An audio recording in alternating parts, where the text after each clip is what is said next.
Bienvenidos Pecapologetas a un video más en este canal. Hoy vamos a hablar de cómo leer las Sagradas Escrituras, de pronto por un tiempo determinado, de pronto queremos leerla completa, por un tiempo determinado también, o por partes, y queremos saber pues cómo hacerlo. Dulce corazón de María, de la amorosa salvación del alma mía. Amén. Pues hoy, además de enseñarles esto, algunas formas, no todas, porque si ustedes tienen alguna otra que yo no mencione, porque no conozca o simplemente porque no la tengo en este video, pues ustedes simplemente me la dejan en el comentario y miramos, hacemos una segunda parte y compartimos tú conmigo y yo contigo las diferentes formas que tú has leído la Biblia y si la has leído completa también. Y entonces, antes de llegar a ello, quiero decirles algunos criterios. Antes de empezar a leer la Biblia, antes de inclusive comenzar a considerar hacerlo, tenemos que entender varias cositas. Uno, quiero decirles que, así como todos hemos escuchado, fue el Espíritu Santo quien inspiró en los autores escribir la Sagrada Escritura, que tenían que escribir y cómo tenían que hacerlo. Entonces será a través del mismo Espíritu Santo que nosotros vamos a interpretarlas, vamos a entenderlas, vamos a meditarlas y a contemplarlas, aunque más que interpretarlas, vamos a ver un poquito más adelante de esto, vamos a meditarlas, a conocerlas, a encontrarnos a Jesús en ellas. Y entonces, antes de empezar, invoca la presencia del Espíritu Santo, en nombre del Padre, del Hijo, del Espíritu Santo. Amén. Invocas y dices, ven Espíritu Santo, ven a leer esas escrituras en mí, ven y guíame a Jesús, ven y llévame a encontrarme con el Señor de señores. Y claro, pues que hay diferentes fórmulas para invocar la presencia del Espíritu Santo, ustedes conocerán algunas. A mí me gusta mucho la secuencia del Espíritu Santo y se las dejaré en el comentario, en la descripción, para que puedan entonces conocerla, es muy bonita. La Biblia también tenemos que aprender algo, y es que la Biblia está compuesta por el Antiguo y el Nuevo Testamento. Claro, yo sé que todos sabemos que la Biblia está compuesta por el Antiguo y el Nuevo Testamento, pero lo que no sabemos es de pronto el porqué de la diferencia de unas Biblias con otras Biblias. Quiero hacerles esta breve contextualización para que sepamos qué Biblia hablo yo cuando estoy diciendo de esta forma se lee la Biblia, para que sepan si tenemos alguno hermanito o hermanita que de pronto no pertenece a la iglesia que Cristo fundó, la iglesia católica, y quiere conocer las escrituras, pues está muy bien, porque sabemos que desconocer las escrituras es desconocer a Cristo. Entonces, ya, al saber que tenemos Biblia católica, tenemos Biblia protestante, tenemos que mirar cuál es la diferencia y el porqué de esta diferencia. Pues entonces, las dos contienen el mismo número de libros del Nuevo Testamento. Esto está igual en las dos, pero el Antiguo Testamento no. Y acá tenemos la diferencia. El Antiguo Testamento en la Biblia católica tiene 46 libros y la protestante tiene 39 libros. Entonces la conclusión sería, alguien, o sea, le quitó libros o alguien le añadió, ¿cierto? ¿Qué versión entonces usaban los primeros cristianos? La que tenía 39 libros o 46 libros. Y aquí es donde damos un poquito de historia y contexto. La Biblia católica es la única entonces que ha mantenido estos 7 libros que, uno, los judíos rechazaron al rechazar a Jesús como el Mesías, ¿cierto? De acuerdo a las pruebas que presentaban estos primeros cristianos, al Jesús morir y resucitar, presentan estas evidencias de que todo esto estaba predicho, de que Jesús es verdaderamente el Mesías, pero ellos al negarlo, entonces deciden tomar el canon de Palestina, que tenía pues 39 libros, y los cristianos pues tenían el canon de Alejandría con 46 libros. Y también serán los mismos 7 libros que Martín Lutero en el 1500 con la Reforma Protestante los remueve. La Biblia católica entonces es la única que ha mantenido estos 7 libros. Les explico. 7 libros que los judíos rechazaron al rechazar a Jesús como el Mesías, dado que las pruebas que daban los primeros cristianos para decir que Jesús era el Mesías, que todo estaba predicho en el Antiguo Testamento de Jesús, pues con las profecías simplemente ellos niegan el canon que usaban los cristianos en este momento, los 46 libros, canon de Alejandría, y toman el canon de Palestina que tenía solo 39 libros. También serán los mismos 7 libros, ya sabrán pues que Lutero con la Reforma Protestante en el 1500 remueve. Más importante aún es darnos cuenta ya que la iglesia fundada por Cristo precede al Nuevo Testamento. Esto es importante saber, que no fue que de la Biblia sale la iglesia, sino que de la iglesia sale la Biblia. El producto del trabajo de la iglesia en los primeros tiempos da producto a esta iglesia. Entonces la palabra oral empieza a ser escrita para poderse compartir, como ustedes ven la carta a los Corintios, la carta a los Romanos, en fin. Hint, tiene carta a los Romanos, o sea que habían cristianos en Roma. Bueno, después ahorita nos vamos a comprender un poquito los concilios. Bueno, los concilios de la Iglesia Católica, el concilio de Hippo en el año 393 y el concilio de Cartago en el año 397 y 419, pues después de Cristo, ambos en el norte de África, confirmaron el canon de Alejandría con 46 libros para el Antiguo Testamento y también fijaron el canon del Nuevo Testamento con 27 libros. Pues con esta explicación ya sabrán cuál Biblia yo uso y el por qué. Entendamos que también saber que estos primeros cristianos, cuando salían a predicar, pues tenemos prueba de ellos usando estos libros, estos 7 libros que muchos claman que nosotros añadimos, no los primeros cristianos los usaban y los citaban al predicar pues fuera de Palestina, al extenderse fuera de Palestina. Ahora nos vamos al tercer punto y último. El compendio del Catecismo de la Iglesia Católica nos dice que debe ser leída e interpretada bajo la guía del magisterio de la Iglesia. ¿Por qué? O sea, ¿por qué la Iglesia? Pues nos dice Timoteo 3:15. Pero si me demoro para que sepas cómo debes portarte en la casa de Dios, que es la iglesia del Dios vivo, pilar y base de la verdad. Entonces, allí comprendemos que la misma Biblia, si quieres decir que la Biblia es la autoridad máxima, pues nos damos cuenta que la Biblia clama de autoridad máxima, es la que misma nos dice que la iglesia, de hecho, es pilar y base de la verdad. Entonces, ¿quién nos asegura que esos libros que están en el Nuevo Testamento son verdaderamente una Biblia que ha sido pues inspirada en el Espíritu Santo y no simplemente una herejía y una blasfemia y pues nada, habían demasiados libros, pero tenemos estos concilios, el Espíritu Santo que Jesús le dijo a los apóstoles, la sucesión apostólica que siguió de los apóstoles, que nos lo confirma cada vez más. Y tenemos también el concilio de Trento, donde se vuelven a reafirmar. ¿Y qué es un concilio? Un concilio no es el que define algo, o lo funda, sino que un concilio es algo que lo establece.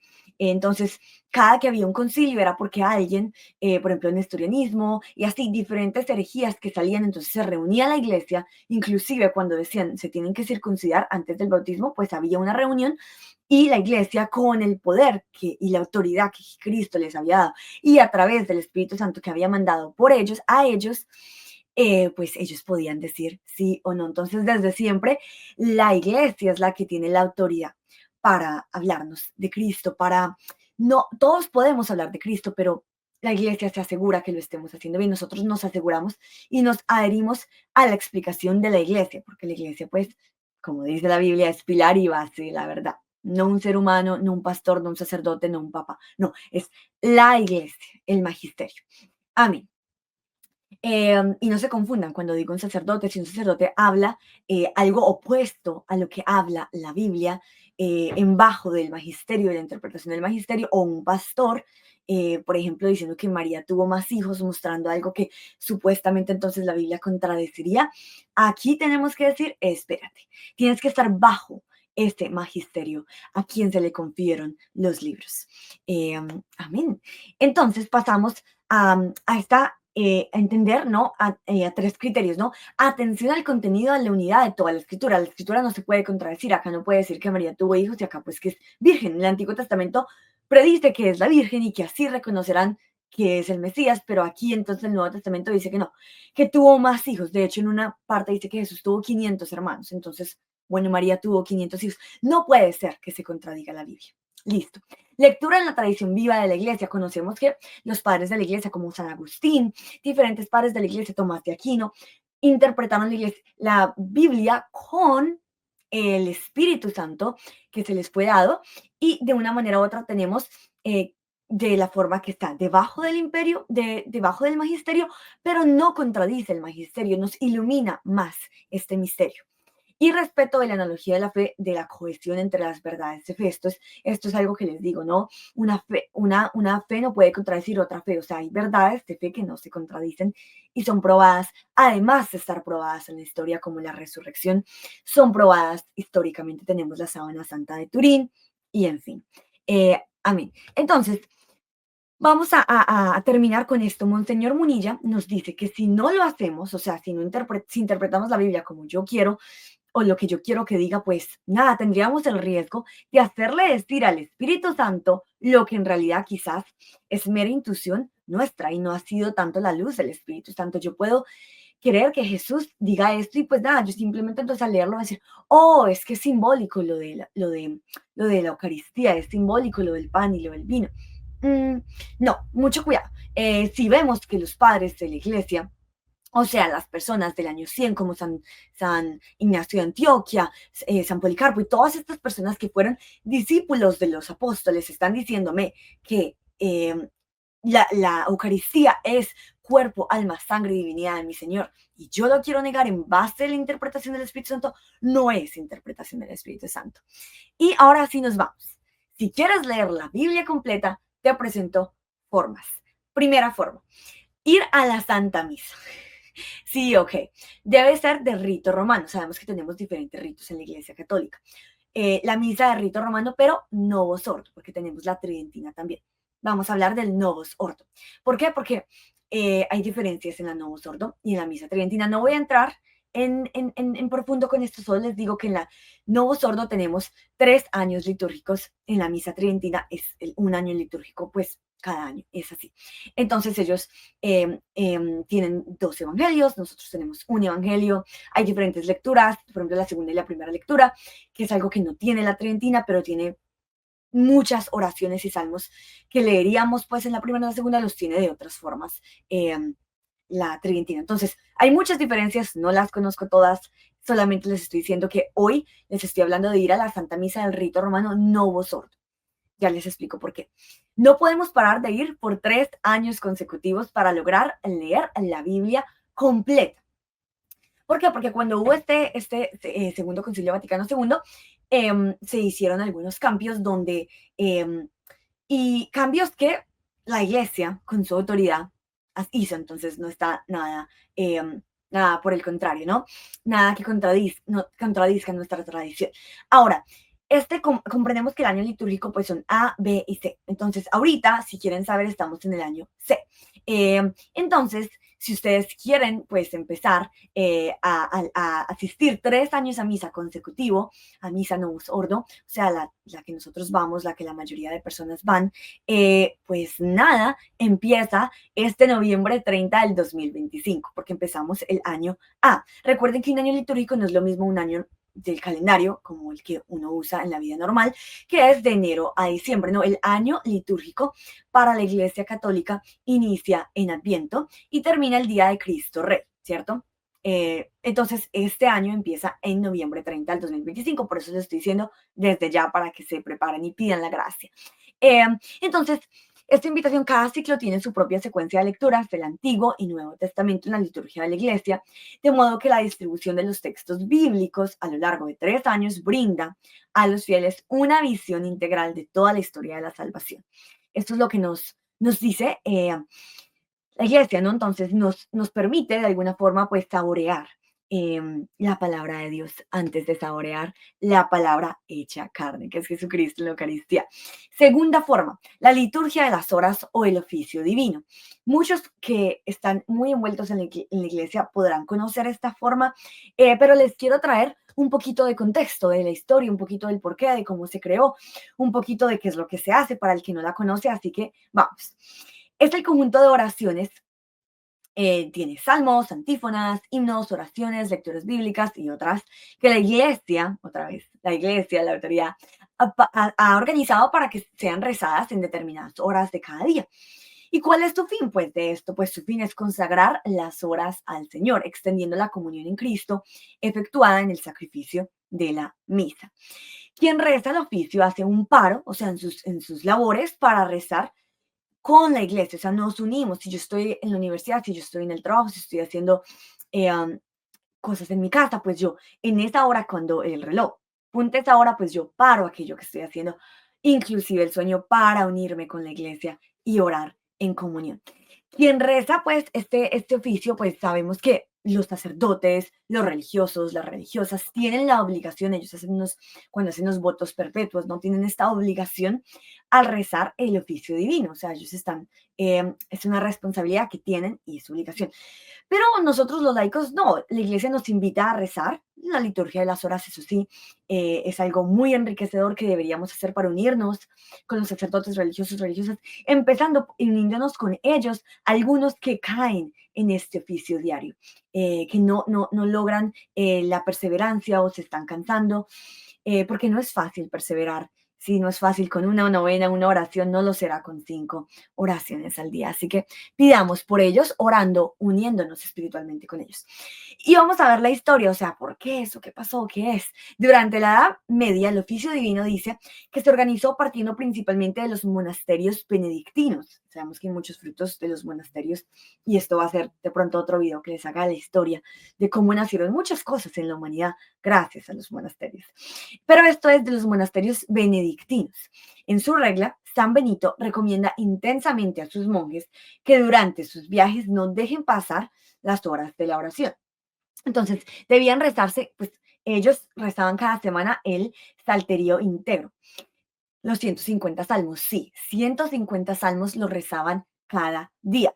Recordemos aquí que, y este es un spoiler de lo que les digo, spoiler de lo que les voy a traer después en otro video, de cómo nace el rosario, de que estas personas, primeros cristianos, ya rezaban algo que aludía, que iluminaba lo que sería en el futuro, en el 1200, el Santo Rosario.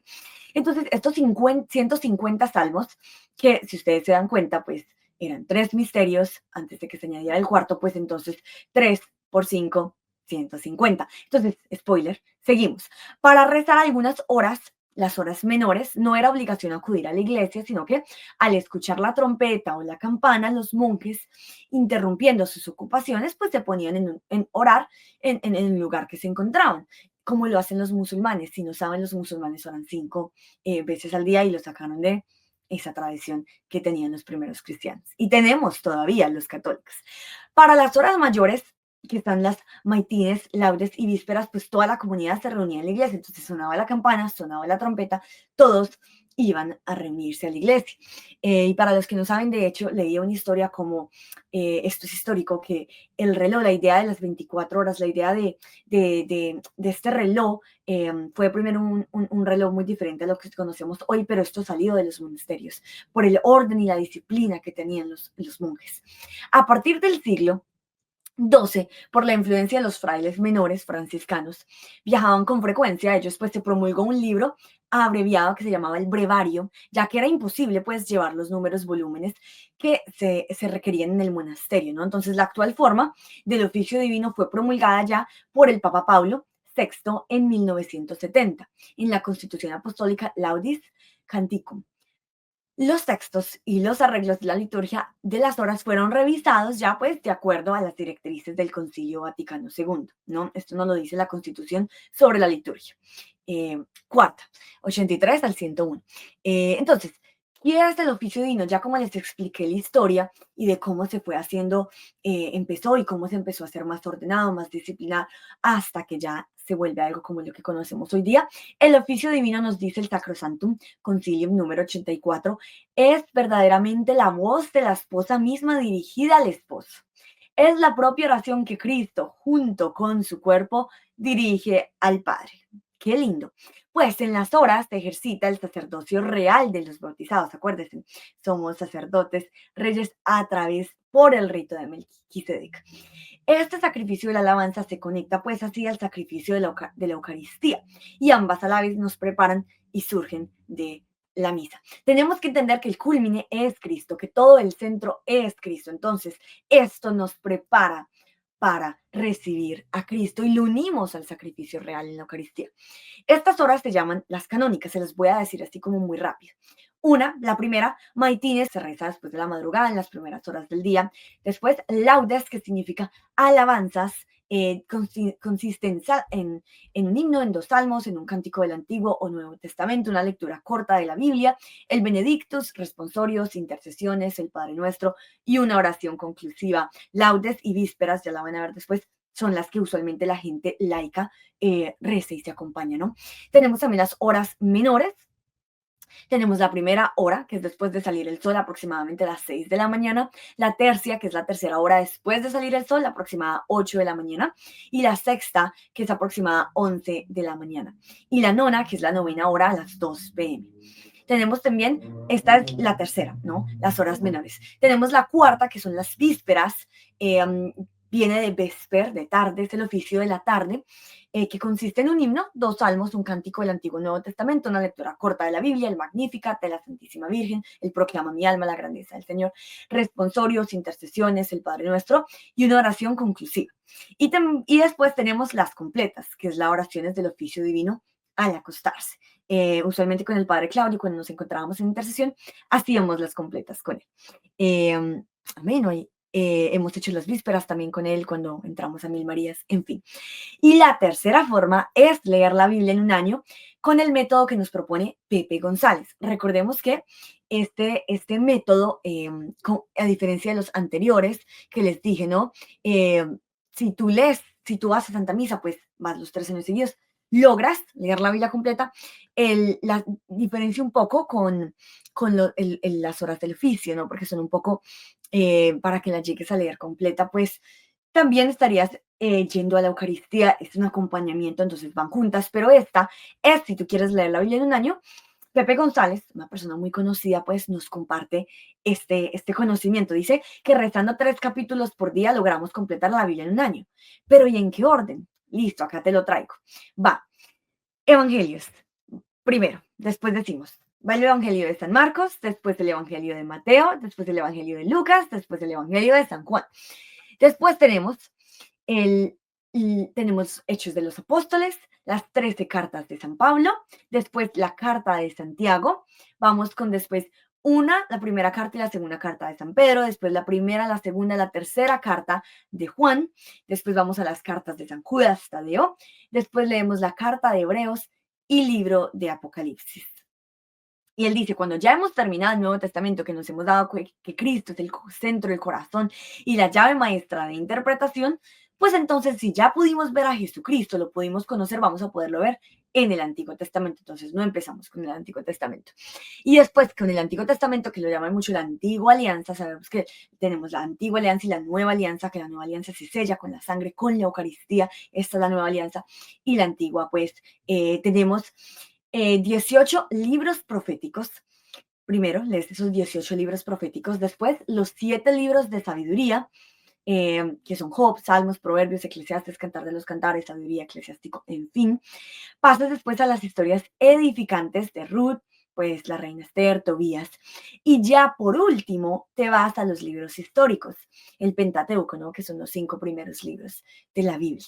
Entonces, claro, pues empezamos con Nuevo Testamento, terminamos con el Antiguo Testamento, porque no podemos ver un Jesucristo que no conocemos en el Antiguo Testamento sin conocerlo, ¿cierto? No podemos. Ahora, la cuarta forma es esto que yo hice, yo logré hacer con el padre Mike Smith. Acá les dejo una fotito. El padre Mike Smith lo hizo en inglés, pero hay manera de hacerlo en español. Yo lo hice con él y me encantó. Lo hice en un año. Es leer la Biblia en un año. Es con el plan de Biblia de Ascension Presents, que esta versión es con el fraile Sergio Serrano. Es muy parecida porque sigue el mismo plan de lectura que el padre Mike Smith hizo, y no les digo, si no saben, este podcast de la Biblia en un año llegó a estar en número 1 en los podcasts de Apple por 2 años consecutivos, en todas las categorías, y obtuvo más de 660 millones de descargas hasta el 2023. Estamos en 2025, así que es completamente gratis. Puedes colaborar a la misión y puedes donar, pero para hacerlo el año no tienes que pagar un solo peso. Pues también te voy a dejar el link en la descripción para que tú te registres y recibas el plan de lectura. No lo muestro porque tiene derechos de autor, pero tú lo puedes recibir. Es un PDF donde te dice qué van a leer cada día con capítulos, versículos y el título, pues, del libro, ¿no? Entonces, se hace, por ejemplo, todos los días se hace, no sé cuánto, es como un proverbio, 2 proverbios, después así con los salmos, pero también tienes acompañamiento del antiguo y a veces estás en el Evangelio, y depende, es un plan de la Biblia que diseñó Jeff Kevins, que es un reconocido, pues, profesor de Biblia Y hay muchos capítulos especiales donde frase, Sergio Serrano se reúne con otra persona para discutir estos periodos especiales, porque dividen la Biblia en periodos y también pueden comprar la Biblia en Ascension. Hay libros de apoyo para este camino del podcast. No tienen que empezar en enero primero, pueden empezar hoy, mañana. O sea, lo importante es que sepan que dura un año, 365 días. Si ellos no lo dicen como enero primero, enero 2, padre Mike Smith dice que quiere decirlo día 1, día 2, porque no importa el día que estés, si hayas caído, no hayas seguido todos los días, pues ese es el día 1, día 2, día 3, el que sea para ti. Así que te animo a que te lances a esto. Les dije que no sé si fui muy clara en decir que cada episodio es de 25 a 30 minutos con el Fray Sergio Serrano, con Padre Mike Smith, a veces son 15, a veces son 20. Sabemos que los hispanos hablamos más. Pero también lo lindo es que se hacen 2 o 3 lecturas de la escritura y una reflexión donde se explica cosas que de pronto yo no voy a comprender como laica o inclusive como catequista, ¿cierto? Yo no soy catequista, pero estoy diciendo en caso de que lo fuera, me hace falta conocimiento, que él es un fraile dominico, no sé si saben, pero los dominicos tienen demasiado conocimiento, entonces les invito. Y también al final hacen una oración guiada con esas lecturas para ayudarte a escuchar la voz de Dios en su palabra. El padre Max Mitch lo hace directamente con la lectura del día, es hermoso. Entonces, se los recomiendo. Y a diferencia de otros podcasts, como les decía, pues sigue el sistema de aprendizaje de la cronología de la Biblia, Great Adventure. Y yo tengo mi Biblia de Great Adventure, es hermosa, me encanta, pero es un enfoque innovador para comprender la historia de la salvación. Ese es el enfoque que tiene. Entonces, acá les dejo la foto del profesor de Biblia, Jeff Kevins, que es muy, muy reconocido. Y pues te dejo entonces el link para que puedas recibir este PDF y te animes. Pero si quieres leer la Biblia cada día, ya sea con la lectura que propone la iglesia, como les decía, hay maneras, pero también se puede de algunas otras formas. Les tengo 2 formas hoy y terminamos. La primera forma es el Lectio Divina. Muchos la conocen, muchos la practican. Catholic Link nos dice que Lectio Divina significa lectura divina en latín. Es una antigua práctica que nos enseña a leer, a meditar y a vivir la palabra de Dios en nuestra cotidiana vida, ¿no? La historia nos cuenta, pues, que fue el beato Guijo, el Cartujo, ¿no? Quien escribió las etapas más importantes, pues de esta forma para meditar la palabra. Sabemos que, les voy a dejar acá la foto, ¿no? De este, si no estoy mal, es los Carthusian Monks, que son monjes. Entonces les dejo acá un poquito de ello. No es una oración pues que tenga unas reglas fijas, así como sino que son algunas etapas importantes que nos guiarán hacia un encuentro con el mensaje personal de Dios a nosotros a través de la Sagrada Escritura. Si sientes que tienes que parar en un momento para seguir más profundo, no tiene un momento de minutos, de una hora, media hora, lo que tú quieras entregar al Señor, pero esto voy a decir, o sea, si le voy a entregar 10 minutos todos los días, no sé en cuánto de verdad puedo conocer a este Jesús, porque cuando yo estoy en una cita con alguien que me gusta, yo no le digo, no, solamente 5 minutos puedo estar contigo, no sé, un día a la semana, o sea, si nunca le voy a conocer, nunca me voy a poder enamorar de él, si nunca de verdad saco de mi tiempo para encontrarle, ¿cierto? En las escrituras. Entonces, tenemos 4 etapas. Tenemos la lectio o la lectura, la palabra de Dios, la meditación de aquello que hemos leído, la oración, en ese momento sería un diálogo, y finalmente tenemos la contemplación, que es la etapa en la que nos abandonamos totalmente a los pensamientos santos. O sea, en esa etapa es donde tú cierras la Biblia, la quieres dejar abierta y tú cierras los ojos y dices, bueno, Señor, háblame, o sea, háblame en mi corazón, yo quiero escuchar tu voz. Muchas veces hablamos mucho y escuchamos poco. Entonces, esta sería, ¿no? La manera en que lo hacemos. Nosotros nos disponemos a escuchar la palabra de Dios, siempre en el nombre del Padre, el Hijo, el Espíritu Santo, invocamos a la Santísima Trinidad, invocamos la presencia del Espíritu Santo, como lo decía, y empezamos a leer. Podemos cerrar nuestros ojos, leerlo la primera vez, después cerrar nuestros ojos, imaginarnos la escena. Muchas veces me gusta ponerme en lugar de los apóstoles, en lugar de María Magdalena. ¿Qué hubiese sido yo si hubiera encontrado que Jesús no estaba allí? ¿Qué hubiese sido yo si hubiera sido la hemorroides, hubiera tenido tanta fe para tocar su manto? ¿Qué hubiese sido yo si hubiera sido? Y así me pongo en diferentes papeles. ¿O qué hubiese sido yo si Jesús me dice, ¿quién soy yo para ti? ¿Quién soy yo para ustedes? ¿O quién dice la gente que soy yo? O sea, si Jesús me hace esas preguntas a mí, hubiera sido como Pedro, hubiera sido como Juan, hubiera sido como, o sea, y ahí voy, me hubiera tirado al mar como Pedro, de así, de yo quiero saber hasta dónde Jesús, bueno, de pronto yo sí. Entonces tú vas mirando y vas tratando de identificarte con estos personajes para entrar en una profunda conexión con aquella historia, porque no es una historia del pasado, es una historia que pasa hoy. ¿Cómo? Pues tú vas a descubrir cómo pasa en tu vida el día de hoy. Y la otra forma que les quiero traer es una forma muy bonita que aprendí, traté de buscar un poco de contextualización para esta, pero no encontré. Esta la conocí con una misionera que estuvo en Medjugorje y allí pues conoció este desayunar con Jesús y yo como que, ¿qué? Sí, pues tú desayunas. Al desayunar, al almorzar, o no tiene que ser al comer, puede ser en tu tiempo, pero usualmente es como para tener una cena con Jesús, ¿no? Una comida con Jesús.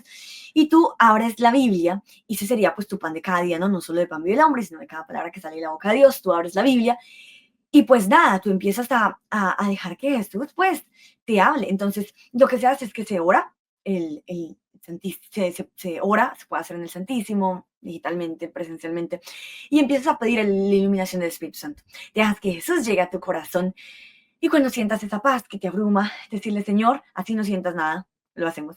Pero hay veces se siente. Le dices, Jesús, ven a habitar en mi corazón, ven a leer en mí. Y tú abres la Biblia, no es como leer la Biblia al azar y donde cayó la piedra, entonces tengo que hacerlo, entonces si alguien se quitó la Biblia, entonces yo me la voy a quitar. No. O sea, eso no es, tratemos de entenderlo. Es como que, o sea, yo puedo coger, si quiero, puedo leer por 150 días un salmo por día y leo todos los salmos. Puedo coger asimismo 31 días para leer pues proverbios y lo puedo hacer. O sea, el punto aquí es, si yo no quiero leer la Biblia completa de una ya hoy o este año, pues yo quiero encontrarme más profundamente y saborear más la palabra por momentos, por tiempos determinados, puedo escoger leer un capítulo por día y empezar así como proverbios, salmos, el libro de sabiduría, irme a los evangelios. Puedo hacer mi propio camino también, pero lo que les digo de esto de Medjugorje es que tú abres la Biblia y esto lo hacemos en el grupo de jóvenes de Misión Rúa. Pues donde abro la Biblia, trato de buscar, ¿no? Donde colocar en mis ojos y decir, bueno, Señor, ¿qué me estás hablando a través de este versículo? Pueden haber versículos del Antiguo Testamento que están enseñando cómo hacer el templo y es como que, bueno, Señor, ¿y qué me estarás tú diciendo con esto? Pues saboreatelo más. Siempre en cada palabra de Dios hay un mensaje para ti, siempre, porque es que Jesús escribió pensando en nosotros. Entonces, no quiere decir que y pasa, muchas veces pasa que le estoy pidiendo una respuesta a Dios, hago el Jesús, háblame en oración y le digo, Señor, háblame. Y muchas veces puedo interpretar, puedo agarrar un mensaje allí. No es de que hago literalmente lo que me dice la palabra, pero si, por ejemplo, estoy dudando en la Eucaristía y me sale Juan 6 del 50 al 70, digo yo, de pronto Jesús me está mostrando que la Eucaristía sí es la palabra de Dios. Entonces, puede Jesús hacer travesuras con nosotros, pero podemos hacer nosotros travesuras con Jesús. Quiere decir que nosotros podemos encontrar aquello que Jesús tiene guardado para nosotros en esos mensajes que ya Jesús tenía allí predeterminados para ti. Y claro que cada palabra es un mensaje para ti, pero vamos a ver cuál mensaje descubres tú el día de hoy. Así que eso es algo que puedes hacer todos los días, igual que la lectura divina y que todas las formas que te di. Lo importante es pedirle a Jesús que te dé la gracia. El Padre Toro decía, si tú quieres memorizarte la Biblia, sé perseverante, léela. Igual, así como te memorizas el libro de biología para el examen. O sea, ábrela, léela. Si tú no la abres, si tú no la lees por más, no sé, media hora, una hora, no creas que vas a poder conocerla. ¿Sí me entiendes? Eso es igual que el trabajo, que el colegio, la universidad. Tú no puedes querer aprenderla, conocerla, entenderla, si no le dedicas tiempo. Así que estas serían mis formas que conozco, que quería mostrarles. Claro que me tocó investigar mucho para traerles el contexto, porque muchos las conocemos, pero no el contexto, así que ahí se los dejo. Como les dije al inicio, si ustedes quieren dejar en sus comentarios, cuéntenme en las formas que ustedes leen las escrituras, si son diferentes a estas que les di y si van a empezar a utilizar una de estas, díganme en cuál van a empezar y así oraré por ustedes y siempre los llevo en mis oraciones. Así que muchas gracias. Si les gustó este contenido, pues nada, pueden compartirlo, pueden suscribirse para recibir el siguiente y así seguiré yo orando por ustedes y pidiéndole a Jesús que les ilumine para que cada palabra que lean sea totalmente en amor y en perseverancia con el amor de los amores, que es nuestro Señor. Ya, nos vemos hasta el siguiente.